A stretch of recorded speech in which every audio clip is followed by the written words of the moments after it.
तो good morning to all of you और एक बार फिर से स्वागत करते हैं आपके अपने चैनल पे।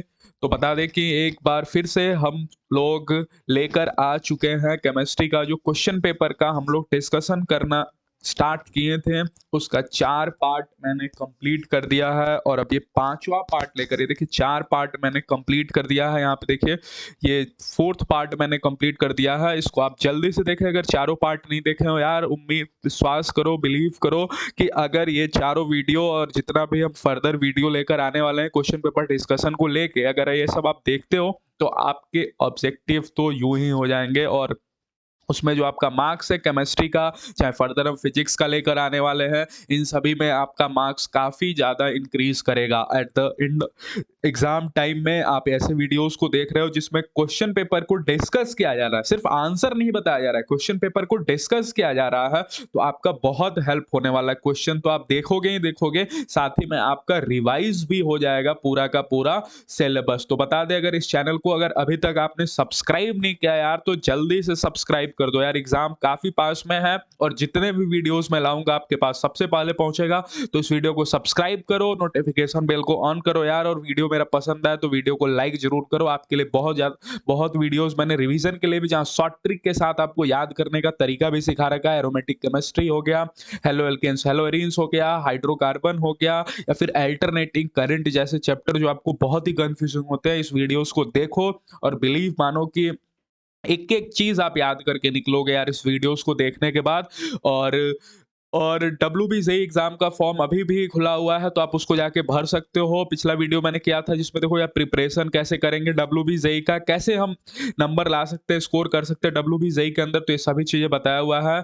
तो अब हम मूव करेंगे इस वीडियोस पे, जहां हम बात करेंगे आपको केमिस्ट्री का क्वेश्चन पेपर हम डिस्कस करेंगे। 5वां पार्ट है हमारा, क्वेश्चन नंबर 30 तक हमने डिस्कस कर लिया था और क्वेश्चन नंबर 31 से हम लोगों को डिस्कस करना है। तो क्वेश्चन नंबर 31 से डिस्कस करेंगे, उससे पहले हम बता दें यार, ये वीडियोस अपने दोस्तों के साथ जितना हो सके शेयर करो, क्योंकि अगर ऐसे वीडियोस आप एग्जाम टाइम में देख रहे हो यार जिसमें केमिस्ट्री पूरा डिस्कस हो रहा है पेपर, तो आपको बहुत हेल्प होने वाला है यार। तो वीडियो को सब्सक्राइब करना बिल्कुल ना भूलना यार, आए हो तो सब्सक्राइब करके जाना इस चैनल को, ठीक। तो चलिए स्टार्ट करेंगे क्वेश्चन नंबर 31 बिना समय गवाए हुए। पिछले वीडियोस देखना बिल्कुल ना भूलो, डिस्क्रिप्शन लिस्ट बॉक्स चेक करो, डिस्क्रिप्शन बॉक्स में सभी वीडियोस पड़े हुए हैं। अगर आपको ढूंढने में थोड़ा भी परेशानी हो रहा है तो डिस्क्रिप्शन बॉक्स में मैंने सभी वीडियोस डाल रखे हैं, वहां से आप देख सकते हो। तो चलो स्टार्ट करेंगे क्वेश्चन नंबर 31 से, ठीक। चलिए क्वेश्चन नंबर 31 कर रहा था functional group of carboxylic acid. अब देखो थोड़ा सा हम फास्ट चलेंगे, ठीक ना, क्योंकि हमने 4 पार्ट किया, जिसमें 2 पार्ट में तो 2019 का पेपर डिस्कस किया और 2 पार्ट में मात्र 30 क्वेश्चन ही डिस्कस कर पाए, ठीक। तो इसीलिए जल्दी जल्दी थोड़ा सा मूव करेंगे, क्योंकि हम बहुत चीज समझाने लग रहे हैं इसके साथ ही। तो इसीलिए अब थोड़ा सा फास्ट चलेंगे, मान के चलेंगे कि आप पहले से थोड़ा पढ़े हो यार, ठीक ना। चले, और जहां समझाने लायक आएगा वहां तो हम समझाएंगे ही आपको बिल्कुल। चले, तो वीडियो के एंड तक बने रहिएगा। तो functional group of carboxylic acid is, आपको सबको पता है कार्बो ये किसका होता है, ये आपका होता है CHO, आपको पता है किसका होता है, एल्डिहाइड का होता है, ठीक। किसका होता है, एल्डिहाइड। और आपको CO क्या होता है, CO तो आपको कार्बोनिल होता है यार, C double bond is carbonyl group, ठीक। OH आपको पता है, OH क्या होता है, OH होता है एल्कोहल। तो जब आप क्वेश्चन पेपर को डिस्कस कर रहे हो तो सबका पता करते जाओ, जब एग्जाम में है तो सीधे आपको पता है COOH को कार्बोक्सिलिक एसिड बनते हैं, टिक करके आगे निकल जाओ। चलो, an organic compound on reaction, question number 32 पे आ गया हम। on organic compound on reaction with aqueous concentrated solution of NaHSO3 produce effervescence, which of the following is the compound, ठीक। तो चलिए इस पे मूव करेंगे। ये क्वेश्चन क्या कर रहा है हमारा, कहा गया क्वेश्चन, हाँ जी, यहाँ पे क्वेश्चन है हमारा, an organic compound on reaction with aqueous concentrated solution of NaHCO3। अब इस रिएक्शन को थोड़ा अच्छे से समझा देते हैं। इसका मतलब क्या है, इसका मतलब है कि यार कौन झाग प्रोड्यूस करेगा। झाग प्रोड्यूस करने करने का मतलब आप बस इतना सिंपल सा समझिए, जो रिएक्ट करेगा वही तो प्रोड्यूस करेगा ना। तो बस ये आपसे पूछ रहा है कि NaHCO3 जो है ना, वो किसके साथ रिएक्शन करेगा, क्या एल्केन के साथ करेगा, क्या एल्कीन के साथ करेगा, क्या एसिटिक एसिड के साथ करेगा, या क्या इथाइल अल्कोहल के साथ रिएक्ट करेगा, किसके साथ रिएक्शन करेगा। तो बच्चों को पता है NaSCO3 जो होता है ना, NaSCO3 ये एक सैल्ट होता है NaSCO3। और कैसा सैल्ट होता है, बेसिक सैल्ट होता है। कैसा सैल्ट होता है, बेसिक सैल्ट होता है। तो अगर ये बेसिक सैल्ट होता है ना, तो किसी एसिड के साथ रिएक्ट करेगा, किसके साथ रिएक्ट करेगा? किसी एसिड के साथ रिएक्ट करेगा। अब देखो सभी में से सबसे बढ़िया एसिड कौन है? हालाँकि अल्कोहल भी एक प्रकार से एसिड की तरह काम करता है, उसके पास भी H+ होता है। लेकिन अगर चारों में से सबसे बेस्ट आंसर देना हो हमको कि किसके साथ ये रिएक्शन करेगा, तो एसिटिक एसिड हमारा करेक्ट हो जाएगा। क्यों? क्योंकि ये बेसिक साल्ट है NaSCO3। कैसे पता चला सर बेसिक है? क्योंकि देखो इसके पास Na है ना, Na है तो Na कहाँ से आया होगा? स्ट्रॉन्ग बेस से आया होगा, NaOH से आया होगा। तो अगर स्ट्रॉन्ग बेस मिल गया तो ये साल्ट कैसा होगा? नेचर का बेसिक होगा। ठीक, अब रिएक्शन थोड़ा देख लेते हैं कैसे कैसे होता है। एसिटिक एसिड मतलब क्या हो गया सर? एसिटिक एसिड मतलब हो गया CH3। थोड़ा सा दूसरा यहाँ पे ले लेते हैं, इसको ले लेते हैं, ठीक है ना, CH3COOH। ठीक, आपको पता है इसका कौन सा पार्ट जाएगा? Na वाला पोर्शन जाएगा, ये Na+ वाला पोर्शन, और इसका क्या जाएगा? यहाँ से इसका क्या जाएगा? इसका क्या जाएगा? नेगेटिव वाला पोर्शन। इसका नेगेटिव वाला पोर्शन क्या है? ये तो H+ हो गया और ये हो गया नेगेटिव वाला पोर्शन। तो आपको पता है एसिड बेस रिएक्शन कैसे होते हैं? इसका प्लस वाला और इसका माइनस वाला। इसका माइनस वाला क्या है? SCO3 है, तो H+ और SCO3 मिल जाते हैं तो बन जाएगा H2CO3। क्या बन जाएगा? H2CO3 प्लस में बाहर क्या निकल गया यहाँ पे? CH3COO और पॉजिटिव Na मिल गया तो क्या बन गया यहाँ पे? CH3COONA। इसका नाम क्या हो गया? Sodium acetate. क्या नाम हो गया? Sodium acetate. और H2CO3 आपको पता है ये हाईली अनस्टेबल होता है, इसीलिए ये बना देता है H2O प्लस में CO2। तो देखिए हम सिर्फ ये बता के आगे नहीं निकल गए कि एसिटिक एसिड आंसर होगा। आंसर तो हर किसी को पता होगा कि NaSCO3 बेसिक साल्ट है तो एसिड के साथ रिएक्शन करेगा, तो एसिड कौन है? एसिटिक एसिड, नाम ही दिया वहां पे एसिड। ठीक है, हम पूरा रिएक्शन आपको समझा दी कि कैसे कैसे रिएक्शन हुआ। एसिड बेस रिएक्शन हुआ, ये रहा एसिड और ये रहा आपका बेसिक साल्ट, मतलब बेस की तरह काम करेगा, तो एसिड बेस रिएक्शन हो गया। यहाँ पे एसिड बेस रिएक्शन में क्या होता है? प्लस वाला H+ माइनस वाले के साथ मिल जाता है। माइनस कौन है? SCO3 माइनस है, ठीक ना। तो प्लस वाला माइनस साथ मिल गया और ये माइनस प्लस के साथ मिल गया, बस रिएक्शन हो गया। इंपॉर्टेंट क्या था? आपको पता होना चाहिए कि H2CO3 हाईली अनस्टेबल होता है, जिसके साथ वो तुरंत टूट जाता है वाटर और कार्बन डाइऑक्साइड में। तो प्रोडक्ट भी हम बता दिए क्या क्या बन गया? एक सोडियम एसीटेट बन गया, एक कार्बन डाइऑक्साइड बन गया और एक वाटर बन गया। चलिए मूव करेंगे अगले क्वेश्चन में। अगला क्वेश्चन क्या है? An ester can be represented by which of the following formula. अब देखो आया तो इसको ही बता देते हैं, RC डबल बॉन्ड O। ठीक ना, ऐसे होता है। अगर यहाँ पे दूसरी तरफ H लग जाए तो इसको बोलते हैं एल्डिहाइड। क्या बोलते हैं अपन? एल्डिहाइड। लेकिन अगर RC double bond O, H की जगह दूसरी तरफ R लग जाए, R, तो उसको बोलते हैं कीटोन। ये तो बच्चों बच्चों को पता है, हर किसी को पता होता है कीटोन और एल्डिहाइड तो 10th क्लास में पढ़ते आ रहा है। लेकिन अगर RC डबल बॉन्ड O, ये RC डबल बॉन्ड O सब में कॉमन है। देखो RC डबल बॉन्ड O इसमें भी है, ये देखो इसको दिखा देते हैं, RC डबल बॉन्ड O इसमें भी है, RC डबल बॉन्ड O इसमें भी है, ठीक, RC डबल बॉन्ड O इसमें भी है। बस इधर का प्रोडक्ट बदलते आ रहा है। अगर कल को R की जगह OH आ जाए, क्या आ जाए? OH, तो इसको बोलते हैं अपन कार्बोजाइलिक एसिड। क्या बोलते हैं? कार्बोजाइलिक एसिड इसको। अच्छा, कल को सर OH की जगह और नीचे जाते हैं RC डबल बॉन्ड, ये तो अपना हो ही, लेकिन OH की जगह कल को OR आ जाए, क्या आ जाए? OR, तो इसको अपन बोलते हैं ईस्टर। क्या बोलते हैं? ईस्टर। अब ये क्यों बताया सर? ये तो सब हमको पता ही था। ये इसलिए बताया क्योंकि सब में देखो RC double bond O common है, सब में RC double bond O common है। कहने का क्या मतलब हम समझाने जा रहे हैं कि जिसमें भी कार्बन और ऑक्सीजन के बीच में बॉन्ड होता है, डबल बॉन्ड होता है, carbon and oxygen is joint by with pi bond, pi bond के साथ जुटे होते हैं, ऐसे कंपाउंड को अपन बोलते हैं कार्बोनिल कंपाउंड। क्या बोलते हैं सर? कार्बोनिल कंपाउंड बोलते हैं। तो ये आया तो बता दिए कि कार्बोनिल कंपाउंड क्या होते हैं। मतलब सर कहने का मतलब aldehyde is a carbonyl compound, हाँ, क्योंकि इसमें C डबल बॉन्ड है। Ketone is a carbonyl compound, हाँ, कार्बोक्सिलिक एसिड भी कार्बोनिल कंपाउंड। लेकिन सर कोई एग्जांपल बताइए ना जो कार्बोनिल कंपाउंड नहीं हो। तो ये देखो यार, ROH, हालांकि इसमें भी कार्बन और ऑक्सीजन के बीच में बॉन्ड है। R क्या होता है? R तो कार्बन ही होता है ना, तो कार्बन और ऑक्सीजन के बीच में तो बॉन्ड है, लेकिन सिग्मा बॉन्ड है, तो ये कार्बोनिल कंपाउंड नहीं और क्या है? अल्कोहल है। और कोई एग्जांपल बता दीजिए सर। ROH है, H हटाओ और R लगा दो, H हटा दो और R लगा दो। अगर कल को R हो जाए तो सर ये कार्बोनिल कंपाउंड है क्या? नहीं। कार्बन और ऑक्सीजन के बीच में बॉन्ड तो है लेकिन सिग्मा बॉन्ड है। पाई बॉन्ड होगा तभी जाके कार्बोनिल कंपाउंड कहलाएगा। इंपॉर्टेंट बात है, नोट कर लेना, ठीक ना। अच्छा सर, इसको तो हमको पता है अल्कोहल बोलते हैं, इसको क्या बोलते हैं सर? ये तो अपना होता है ईथर। तो सर ईस्टर ये हो गया ना, Easter is a carbonyl compound but ether is not a carbonyl compound. क्यों? क्योंकि जस्ट अल्कोहल के जैसा ही होता है। H हटा दो, R लगा दो, ठीक। बाकी सब पे देखो, H हो गया तो एल्डिहाइड, R हो गया तो कीटोन, OH हो गया तो कार्बोक्सिलिक एसिड और OR हो गया तो ईस्टर। तो बताओ इसमें से कौन है Easter? RC double bond O, OR, B option सही हो गया, ठीक। ये क्या है अपना? ये क्या है? RC double bond O, OR। ये क्या हो गया अपना? ये हो गया RC double bond O, R। दोनों तरफ R और बीच में CO, तो इसको क्या बोलेंगे? कीटोन। ये अपना क्या है? एसिड। और ये क्या है? एल्डिहाइड, ठीक ना। चलिए क्वेश्चन नंबर 34 पे मूव करेंगे। Reduction of nitro alkene. Nitro alkene क्या होता है बेटा? नाइट्रो एल्केन हर बच्चे को पता है, R और R के साथ नाइट्रो मतलब क्या होता है? NO2। अगर इसका रिडक्शन कर दिया, रिडक्शन रिड्यूसिंग एजेंट कौन कौन से होते हैं? सबसे फेमस होता है LiAlH4, लिथियम एल्यूमिनियम हाइड्राइड, या फिर सोडियम बोरोहाइड्राइड NaBH4, ठीक ना। हर बच्चे को पता होगा ये सभी रिड्यूसिंग एजेंट होते हैं। या फिर H2 कैटेलिस्ट क्या क्या ले लेते हैं? निकेल और प्लेटिनम। ये सभी क्या होते हैं? रिड्यूसिंग एजेंट होते हैं, जो किसी को रिड्यूस कर देते हैं। क्या कर देते हैं? रिड्यूस कर देते हैं, ठीक ना। रिडक्शन का मतलब आप सभी को पता होगा, उम्मीद करते हैं। तो नाइट्रो एल्केन का रिडक्शन होता है तो क्या बन जाता है? ठीक, तो आपको क्या करना होता है इसमें? NO2 को हटाओ, O को हटाओ। रिडक्शन में क्या होता है? ऑक्सीजन हटाते हैं और हाइड्रोजन लगा देते हैं। तो RnO2 को हटाओ और H2 को लगा लो, तो ये तो अमाइन बन गया।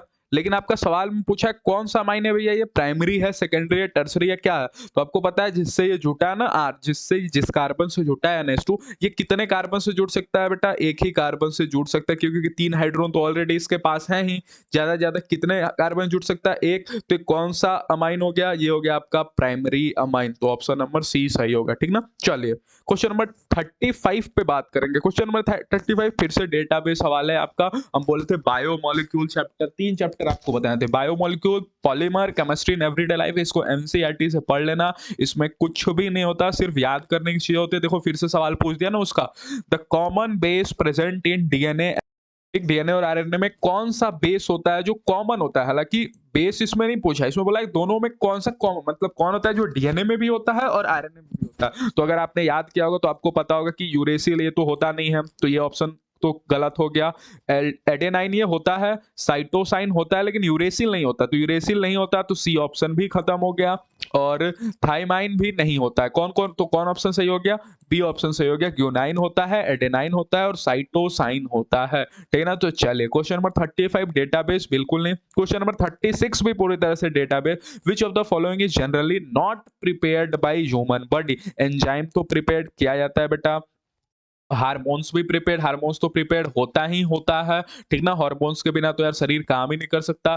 प्रोटीन भी प्रिपेयर्ड होता है, लेकिन कौन जो होता है, हालांकि विटामिन की अगर हम बात करें तो विटामिन तो प्रिपेयर्ड होते हैं, लेकिन एनसीईआरटी में लिया है कि मैक्सिमम विटामिन जो होते हैं वो शरीर के अंदर प्रिपेयर्ड नहीं होते, उनको बाहर से लेना पड़ता है हमको। प्रोटीन तो आपको पता है 2 प्रकार के होते हैं, एक एसेंशियल और एक नॉन एसेंशियल, ठीक।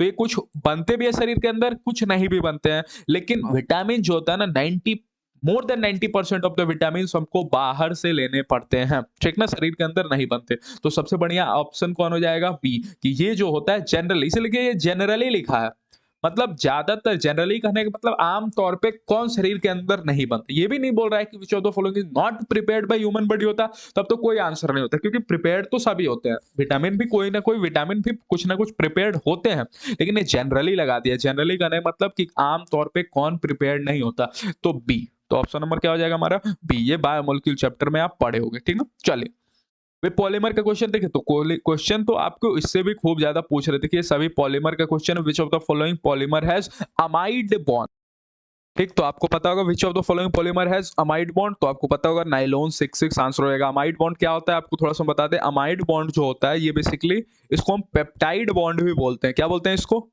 Peptide bond. और ये होता कैसा है? पेप्टाइड बॉन्ड कहने का मतलब होता है एन सिंगल बॉन्ड H और C डबल बॉन्ड O। और इधर से भी R ग्रुप जुटा होता है और इधर से भी R ग्रुप जुटा होता है। इसी को बोलते हैं अपन पेप्टाइड बॉन्ड। ठीक, क्या बोलते हैं इसको? Peptide bond. ठीक है, या फिर कभी-कभी इसको अमाइड बॉन्ड भी बोल देते हैं, ठीक ना?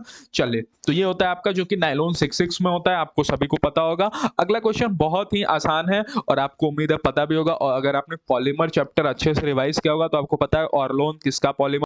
एक तो इसमें सभी को पता होगा ऑर्लोन किसका पॉलीमर होता है, एक्रोनाइट्राइल का होता है। तो ये सभी क्वेश्चन में आपको इसमें समझाने वाला कुछ है नहीं, इसलिए मैं सिर्फ आंसर करते आ रहा हूँ। इसमें थोड़ा-सा था पेप्टाइड बॉन्ड बता देना कि होता क्या है पेप्टाइड बॉन्ड, जो लोग को नहीं पता वो जान जाए। तो वो मैंने बता दिया, बस आपको अब ये तो पता होना चाहिए कि किसमें होता है, नायलॉन 66 में होता है, ठीक? तो क्वेश्चन नंबर 38 तक हो गया। क्वेश्चन नंबर 39 पे जाते हैं। देखिए question number 39, question number 40, question number 41, question number, अब ज़्यादातर क्वेश्चन आपको ये पूछ रहा है डेटाबेस। तो डेटाबेस क्वेश्चन को एक-एक बार इसको भी थोड़ा-सा देखते ही जाते हैं, आंसर हम करते जाते हैं, आप सभी लोग इसको ध्यान से। Which of the following is artificial sweetening agent? कौन-सा होता है आर्टिफिशियली स्वीटनिंग एजेंट? आप बताएँ, इसका आंसर आप ही करें। तो स्वीटनिंग एजेंट कौन होता है आपको पता होगा, एस्पर्टेम, ठीक ना? एस्पर्टेम होता है sweetening agent, artificially sweetening agent. अच्छा, क्वेश्चन नंबर 40 की बात करें, क्वेश्चन नंबर 40 क्या कर रहा है? कौन होता है जो फीवर को रिड्यूस कर देता है? तो आपको पता है ये एनाल्जेसिक, ये नहीं करता, ये क्या करता है? आपको सबका फंक्शन एक बार बता देते हैं। एंटीबायोटिक क्या करता है आपको? एंटीबायोटिक आपको पता है, ये तो बहुत फेमस है यार, ये तो हर किसी को पता होगा। बैक्टीरियल इन्फेक्शंस जितने भी होते हैं उससे लड़ने के काम आता है, बैक्टीरियल इन्फेक्शन। ट्रैंक्विलाइजर इसका काम क्या होता है? ये तो एंक्सिटी, ठीक ना? अगर दिमाग पे थोड़ा माथा-वाथा दर्द करने लगे, टेंशन हो जाए थोड़ा-सा दिमाग पे, बहुत ही ज़्यादा वर्कलोड बढ़ जाए, तो ट्रैंक्विलाइजर का यूज़ करते हैं। एंटीपायरेटिक यही होता है आपका जो फीवर को रिड्यूस करता है। तो फीवर को रिड्यूस कौन करता है? एंटीपायरेटिक। और इसका नहीं पता, ये तो आपका पेन किलर होता है, जो अगर आपको दर्द हो जाए ज़्यादा, किसी चीज़ से चोट-वोट लग जाए, तो आप फिर इसका यूज़ कर सकते हो। ये तो पेन किलर होता है। तो हम सब बता दिए, अगर इसमें कल को क्वेश्चन पूछ देता है कि पेन किलर कौन होता है, तो फिर आप ऑप्शन नंबर ए टिक कर देते हैं। बैक्टीरियल इन्फेक्शन से लड़ने में कौन काम आता है, तो option number B. Option number D क्या काम का? तो क्वेश्चन पेपर डिस्कशन का असली में मतलब ये हुआ कि जितने भी चीज़ आ रहे हैं, हम उन सब के बारे में भी देखते जाएँ, यानी कि सिर्फ आंसर करें और आगे निकले। चलिए क्वेश्चन नंबर 41 पे बात करते हैं। जल्दी-जल्दी हम देखें, क्वेश्चन नंबर 50 तक देख लेते हैं इसमें। Which of the following is secondary cell? Secondary cell कौन सा है इसमें? तो आप सभी को पता होगा सेल दो प्रकार के होते हैं, कौन-कौन से यहाँ पे? प्राइमरी सेल और सेकेंडरी सेल। आपको थोड़ा-सा आया तो ये भी बता देते हैं। प्राइमरी सेल क्या होता है बेसिकली, और सेकेंडरी सेल क्या होता है? प्राइमरी सेल मतलब यही होता है, प्राइमरी मतलब होता है एक बार ही हम इसका यूज़ कर सकते हैं। जैसे कि रिमोट-विमोट में जो बैटरी लगता है ना, उसको आप दोबारा यूज़ कर सकते हो क्या? एक बार खराब हो गया तो उसको आप उठा के फेंक देते हो। ऐसे सेल को बुलाते हैं प्राइमरी सेल। कहने का मतलब ना, जिसका यूज़ हम सिर्फ एक बार ही कर सकते हैं। मतलब ये नॉट चार्जेबल होते हैं, नॉन चार्जेबल लिख देते हैं यहाँ पे, नॉन चार्जेबल। मतलब इनको चार्ज नहीं किया जा सकता। लेकिन इन्वर्टर होगा आपके घर में, आप बताइए क्या इन्वर्टर को एक बार में अगर डिस्चार्ज हो तो उसको आप उठा के फेंक देते हो? नहीं ना, ऐसा होता तो यार अपन तो कभी खरीदते ही नहीं उसको, ठीक? तो ऐसा सेल जो चार्ज किया जा सके दोबारा, चार्जेबल, ऐसा सेल जिसको चार्ज किया जा सके दोबारा, उसको अपन बोलते हैं सेकेंडरी सेल। तो क्या होता है? लीड स्टोरेज बैटरी, जिसमें मतलब लेड होता है, वैसे बैटरी को अपन बोलते हैं सेकेंडरी सेल, ठीक ना? तो उम्मीद है आपको प्राइमरी सेल और सेकेंडरी सेल समझ। प्राइमरी सेल जिसका एक बार ही यूज किया, नॉन चार्जेबल होता है, उसको अपन चार्ज नहीं कर सकते। और सेकेंडरी सेल क्या होता है? जिसको अपन चार्ज कर सके, ठीक? तो क्वेश्चन नंबर 42 पे मूव करते हैं जल्दी से। The process of adsorption is, तो ये तो हर किसी को पता होगा, एडजॉर्प्शन और एब्जॉर्प्शन दो होते हैं। एब्जॉर्प्शन क्या होता है? आप सभी को पता होगा, सरफेस केमिस्ट्री चैप्टर याद कीजिए। एब्जॉर्प्शन और दो एक और टर्म होता है, ठीक, बी हटा के टी। तो अगर हम आपसे पूछे कि इन दोनों में फ़र्क क्या होता है, तो आप ये मत बोल देना यार कि दोनों में स्पेलिंग का फ़र्क है, ठीक ना? स्पेलिंग के अलावा भी बहुत ही इम्पोर्टेंट इसमें दोनों में डिफरेंस होता है, वो डिफरेंस को बताते हैं, फिर आपको हम ये भी बता देते हैं, ठीक? तो एब्जॉर्प्शन और एडजॉर्प्शन, अब देखिए इसका एक एग्जांपल से बताते हैं। जैसे मान लीजिए एक पानी ले लीजिए आप, ठीक ना? ये क्या है हमारा? वाटर है। वाटर में हम चॉक को डाल दे रहे हैं। किसको डाल दे रहे हैं? चॉक को। तो अगर आप वाटर में चॉक को डाल दीजिए और इसी वाटर में आप कपड़ा, क्लॉथ को डाल दीजिए, क्या दोनों में कुछ फ़र्क होगा? बिल्कुल फ़र्क होगा। अगर आप चॉक को डालते हैं और फिर बाहर निकालिएगा चॉक को ना, तो आपको पता च और चॉक तोड़िएगा, तो आपको पता चलेगा पानी अंदर नहीं गया होगा। अगर आप चॉक को डालिएगा तो पानी अंदर नहीं गया होगा। लेकिन अगर आप क्लॉथ से मतलब कपड़े को देखिएगा तो उसके अंदर भी पानी जा चुका होगा और बाहर तो हो गया ही पानी, ठीक ना? तो पता क्या चलता है, यहाँ पे जो पानी डिस्ट्रीब्यूट हुआ वो सिर्फ़ सरफेस पे हुआ। कहने का मतलब क्या है, यहाँ पे जो पानी डिस्ट्रीब्यूट हुआ वो सिर्फ सरफेस पर डिस्ट्रीब्यूट हुआ, और यहाँ पे जो पानी डिस्ट्रीब्यूट हुआ वो सरफेस पर तो हुआ ही हुआ, साथ में बल्क पे, बल्क कहने का मतलब कि अंदर भी डिस्ट्रीब्यूट हुआ। तो ऐसे फेनोमेना को अपन बोलते हैं एडजॉर्प्शन। क्या बोलते हैं? एडजॉर्प्शन। कहने का मतलब ये सिर्फ सरफेस पर डिस्ट्रीब्यूट होता है। यहाँ जो जैसे पानी डिस्ट्रीब्यूट हो रहा है ना, तो जो डिस्ट्रीब्यूट होता है इसको बोलते हैं एडजर्बेंट बोलते हैं उसको। तो इसको आप याद कैसे कर सकते हो? इसको आप दो टर्म से याद कर सकते हो, सॉल्यूट और सॉल्वेंट। तो बच्चे बच्चे को पता होगा सॉल्यूट क्या होता है और सॉल्वेंट क्या होता है। तो जैसे सॉल्वेंट है ना एंट एंट, वैसे ही होता है एडजर्वेंट। तो सोचिए एडजर्बेंट क्या होगा? एडजर्बेंट क्या होगा? जिस पे फेनोमेना हुआ, जिस पे एडजॉर्प्शन हुआ। सॉल्वेंट क्या होता है? जिसमें अपन सॉल्यूशन बनाते हैं, और जिसको डालते हैं वो क्या होता है? सॉल्यूट। जो जाके चिपकता है वो होता है सॉल्यूट। उसी तरह इसमें भी जो जाके चिपकेगा, तो इसमें कौन चिपक रहा है? पानी जाके चिपक रहा है चौक में। अरे पानी जाके डिस्ट्रीब्यूट हो रहा है चौक में ना, तो पानी हो गया हमारा सॉल्यूट। सॉल्यूट कहने का मतलब कि एडजर्बेट। क्या हो गया? इससे लिख देते हैं, दूसरे पेन मार्कर से लिख देते हैं, यहाँ पे इससे लिख देते हैं एडजर्बेट। हमारा पानी क्या हो गया? एडजर्बेट। और जिस पे फेनोमेना हो रहा है, किस पे हो रहा है? चौक पे, उसको अपन बोलते हैं एडजर्बेंट। ठीक ना? जैसे जिसमें सॉल्यूशन बनता है उसको बोलते हैं अपन सॉल्वेंट, वैसे ही एडजर्बेंट। तो चौक हो गया हमारा एडजर्बेंट, इसमें एडजर्बेंट क्या है? क्लॉथ। तो ये दोनों फेनोमेना आपको याद होना चाहिए। एडजर्प्शन सरफेस पे होता है और एब्जॉर्प्शन आपका बल्क पे होता है। ये बल्क वाला फेनोमेना क्या बोलते हैं? एब्जॉर्प्शन बोलते हैं, एब्जॉर्प्शन। ठीक ना? तो उम्मीद है आपको ये सब चीजें समझ में आया होगा। ये सरफेस केमिस्ट्री का पोर्शन है, इसको भी अपन ने कवर कर दिया। तो थोड़ा सा आप अच्छे से इसको समझ लीजिएगा, एब्जॉर्प्शन और एडजॉर्प्शन क्या होता है। एक बार और वीडियो को रिवाइंड करके आप इसको समझ सकते हैं। चलिए, तो ये कैसा प्रोसेस होता है आप इसको बता दें। तो ये जो होता है ना आपका एडजॉर्प्शन, एडजॉर्प्शन जो होता है इसमें हीट रिलीज होता है, तो ये आपका एक्सोथर्मिक हो जाता है। और ये जो एब्जॉर्प्शन होता है ना, ये एंडोथर्मिक हो जाता है। एब्जॉर्प्शन, सॉरी, ये एब्जॉर्प्शन तो होता है, ये एंडो हो जाता है, और एब्जॉर्प्शन आपका एक्सो हो जाता है। ठीक ना?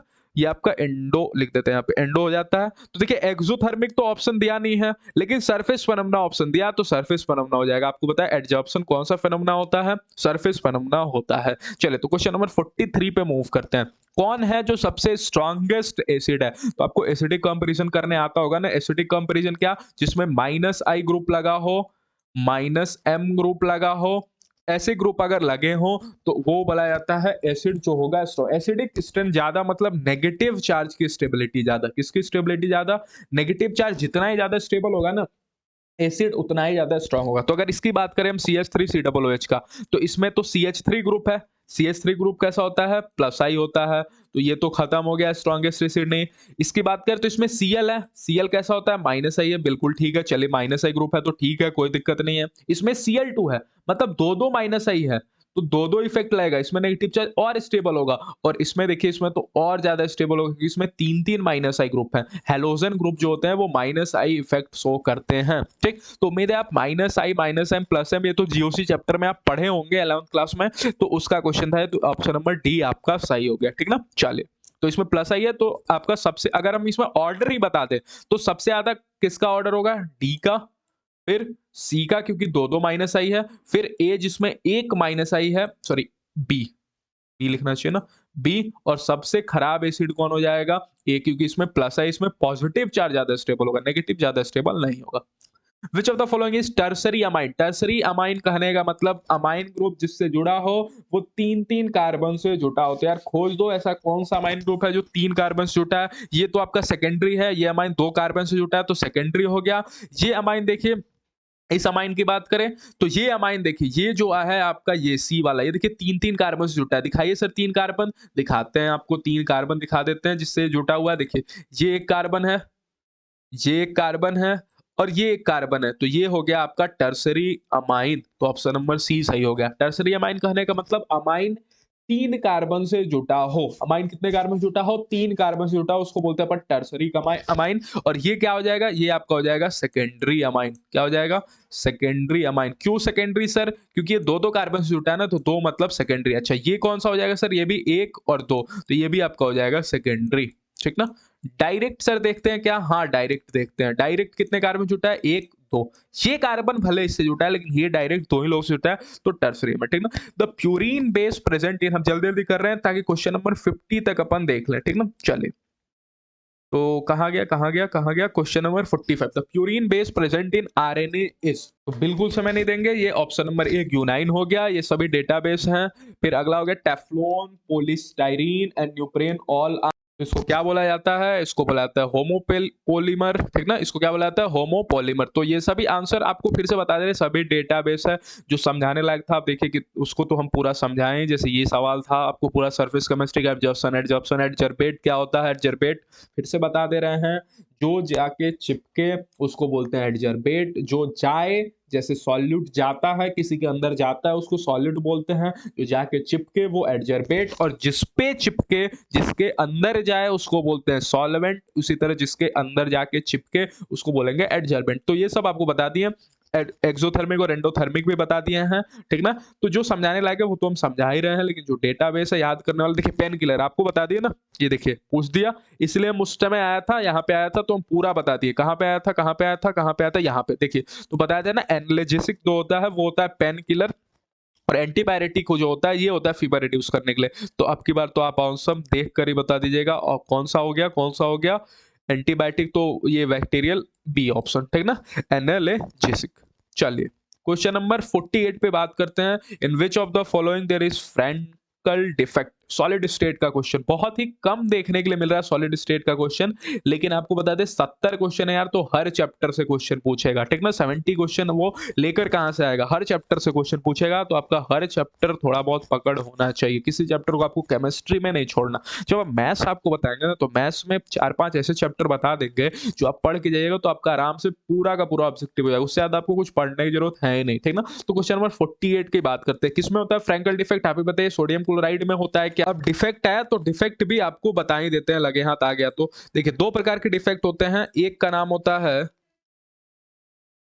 शॉर्टकी डिफेक्ट, कौन सा डिफेक्ट, शॉर्टकी डिफेक्ट, और दूसरा यहां पे बता देते हैं, दूसरा जो कि हमारा क्वेश्चन पूछा फ्रैंकल डिफेक्ट, ये सॉलिड स्टेट का अपन का क्वेश्चन हो गया, तो इसको भी बता देते हैं। शॉर्टकी डिफेक्ट क्या होता है, हर बच्चे को पता है, जब भी किसी लेटिस में से इक्वल नंबर ऑफ कैटायन और इक्वल नंबर ऑफ एनायन गायब हो, जैसे मान लो ये कैटायन है और ये एनायन है, तो एक कैटायन बाहर निकल गया तो एक ही एनायन भी बाहर निकलेगा, मतलब इक्वल नंबर ऑफ कैटायन और इक्वल नंबर ऑफ एनायन अगर बाहर निकल जाए ना, तो उसको बोला जाता है शॉर्टकी डिफेक्ट। अब सोचिए, एटम्स बाहर निकल गए तो इसकी ओवरऑल डेंसिटी क्या होगी, इसकी ओवरऑल डेंसिटी जो होगी वो कम हो जाएगी। लेकिन फ्रैंकल डिफेक्ट में ऐसा नहीं होता, फ्रैंकल डिफेक्ट में क्या होता है कि ये बाहर तो निकलेंगे, और उसमें भी दोनों बाहर नहीं निकलते, या तो जनरली कैटायन बाहर निकलते हैं इसमें, लेकिन अगर कल को कैटायन, मान लीजिए कल को एक कैटायन है तो बाहर निकलता है ना, तो जो भी गैप्स होते हैं, गैप्स, जैसे मान लीजिए ये दोनों के बीच में जो भी गैप्स होगा, ये कैटायन अपने नॉर्मल साइड से उठ के गैप में आके चला जाता है, ये बाहर नहीं निकलता, तो डेंसिटी पे इसमें कोई फर्क नहीं पड़ता।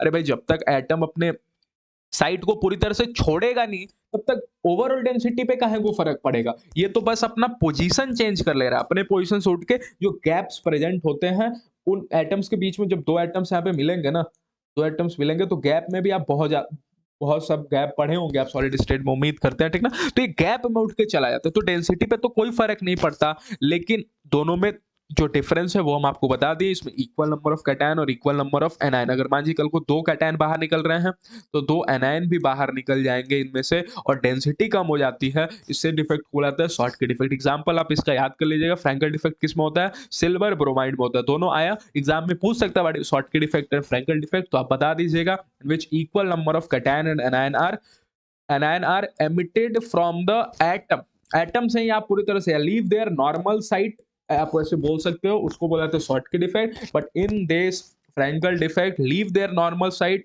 And go to the gaps present in the atom, ठीक ना, गैप्स में चले जाते हैं, बाहर निकलते हैं, और उसमें भी ये नहीं कि कैटायन और एनायन दोनों, या तो कैटायन या तो एनायन, जनरली कैटायन बाहर निकलते हैं। चलिए, अब ये देखिए, ये जिन्होंने मेरा पिछला पार्ट देखा होगा ये इसका आंसर कर देंगे, विच ऑफ द फॉलोइंग है हाईएस्ट बॉइलिंग पॉइंट, तो आपको बताए थे जो बॉइलिंग पॉइंट होता है वो आई के डायरेक्टली प्रोपोर्शनल होता है, जो फ्रीजिंग पॉइंट होता है वो आई के इनवर्सली प्रोपोर्शनल होता है, ठीक, और जो डिप्रेशन इन फ्रीजिंग पॉइंट होता है और डिप्रेशन इन बॉइलिंग पॉइंट होता है, ये दोनों के दोनों आई के डायरेक्टली प्रोपोर्शनल होते हैं, खाली फ्रीजिंग पॉइंट थोड़ा सा बगावत कर जाता है, वो उसका फॉर्मूला ही ऐसे होता है, ठीक ना।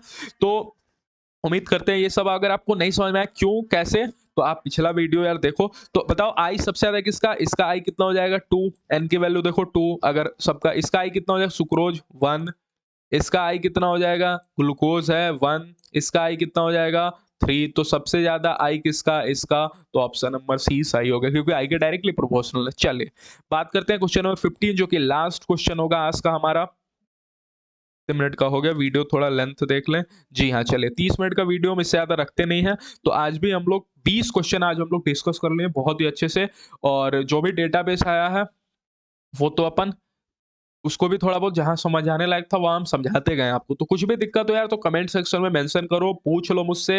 एग्जाम की तैयारी बिल्कुल अच्छे से करो यार, जबरदस्त तैयारी होनी चाहिए आपको। आप बिल्कुल ऑब्जेक्टिव फोड़ कर आ जाना इस बार, जितना भी केमिस्ट्री का ऑब्जेक्टिव है इस बार। इस वीडियोस को देखते हो मैक्सिमम क्वेश्चन आपका गारंटीड है, मैक्सिमम क्वेश्चन डिट्टो पूछेगा आपके एग्जाम में, ठीक ना। ये सभी बॉइलिंग पॉइंट का अगर ऐसा क्वेश्चन ना मिले ना तो यार एग्जाम पेपर के दिन आकर मेरे चैनल के कमेंट सेक्शन बोलना कि सर आप बताएं और क्वेश्चन नहीं आया, ये जरूर पूछेगा ये आपसे। ऐसा क्वेश्चन बॉइलिंग पॉइंट का क्वेश्चन, फ्रीजिंग पॉइंट का क्वेश्चन लिख के जाओ, जरूर पूछेगा।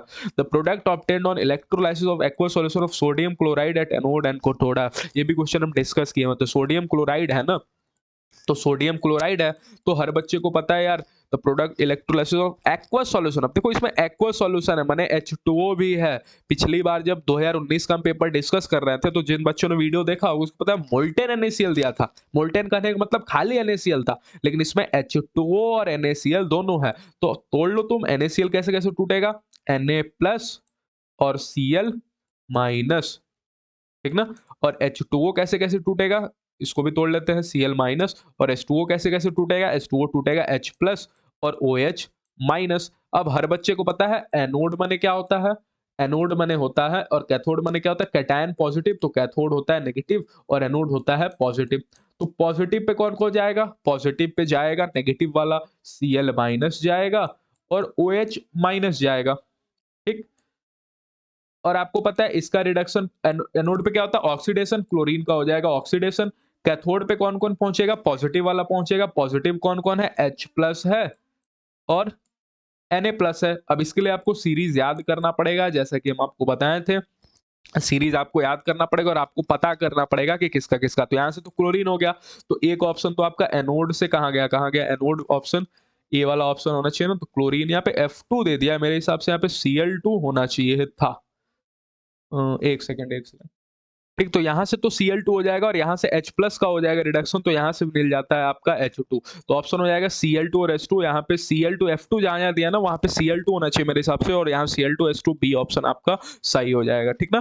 तो ये सब आपको इलेक्ट्रोलाइसिस का भी कॉन्सेप्ट आपको बता दिए कि कैसे कैसे क्या क्या होता है। तो क्वेश्चन नंबर 50 तक अपन ने डिस्कस कर लिया। तो उम्मीद है आपको सब चीज समझ में आया होगा। नहीं समझ में आया तो वीडियो को फिर से देखो, कुछ भी दिक्कत है तो यार देखो इसमें पूरा डिस्कस कर लिया हम पेपर को, ठीक। तो चलिए बात करेंगे हम अगले पार्ट में, फिर से आगे मूव करेंगे क्वेश्चन पे। तो आपको बता दें यार फिर से कि चैनल को फिर से अगर सब्सक्राइब नहीं किया यार तो सब्सक्राइब जरूर करना, बेल आइकन को प्रेस करना। बहुत जल्द हम फिर से मिलेंगे और बात करेंगे, बहुत जल्दी हम फिजिक्स पे भी बात करेंगे और मैथ्स के एग्जाम से पहले तो मैथ्स पे खूब बात करेंगे यार। और एक एक शॉर्ट ट्रिक आपको बता देंगे एग्जाम से पहले मैथ्स को लेके, जिससे आपका पेपर बड़ा आसान हो जाएगा ऑब्जेक्टिव का और आप तुरंत क्वेश्चन देख कर ही टिक कर दोगे। जितने भी वीडियोस पढ़े हैं यार उसको जाओ देखो, एग्जाम से पहले खूब तैयारी करो। ये आपको पढ़ने के लिए अंतिम मौका है, 12th क्लास आपको फिर से नहीं मिलेगा, ठीक ना। तो पढ़ने के लिए आपके पास 1 महीना जम के मेहनत करो। कुछ भी दिक्कत हो परेशानी हो तो मुझसे पूछो। मिलते हैं फिर से अगले पार्ट में, तब तक के लिए आपसे विदा लेते हैं और उम्मीद करते हैं आप पढ़ाई करते रहिएगा। धन्यवाद, ठीक ना। चैनल को यार सब्सक्राइब करते हुए जरूर जाना, एक बार फिर से बोल रहे हैं अंत में, चैनल को सब्सक्राइब कर देना। धन्यवाद।